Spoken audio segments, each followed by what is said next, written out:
लो जी माशाल्लाह जिमीदार भराओ यह tractor ATS 290 इनका रेट है 36,80,000। सारिया कंपनियां रेट बढ़ा के सारा कुछ कर दिता।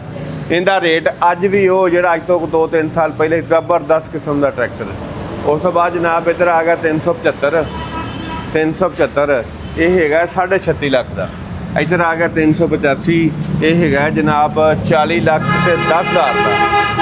इधर आ गया जनाब 385 2023 मॉडल ये है जनाब अल्लाह तुहाडा भला करे 35 लाख का 385। तो इधर आ छत जेडे जिमीदार अगे हालातों के मारे ने ये थोड़ा डाउन रेट से इन्हें जिन्ना मर्जी करो उस पर चढ़ जाओ छत नहीं टुटेगी। इनका सिर्फ रेट है 28,000 रुपया। ठीक हो गया। बाकी इधर जनाब यह छत हल्लां पईयां ने किसी वीर नूं हल चाहिए वो भी मिल जाएगी। इधर वेख करो इधर ट्रैक्टर में छत लगन डई है। ये ट्रैक्टर जा रहा नारोवाल। यह साढ़े राबता नंबर है किसी अगर वीर भरा नूं चाहिए होवे ये जनाब मिल जाएगी। अच्छा भाई रियाज अंदर 240 भी खड़े उन्होंने की रेट है उन्होंने बारे थोड़ा जिहा दसो। वो रेट 25 मॉडल का की रेट है वो है अल्लाह तुहाडा भला करे 24 मॉडल ये है 23.5 लाख का। सही। तो 25 मॉडल फ्रैश का की रेट आ? 25 मॉडल फ्रैश है 5.5 लाख का।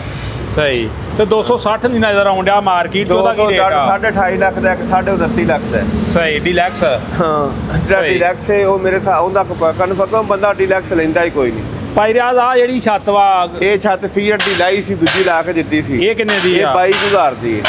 सही। टापा जैनवन टापा जैनवन लगा दी लाई। सही। हाँ जी।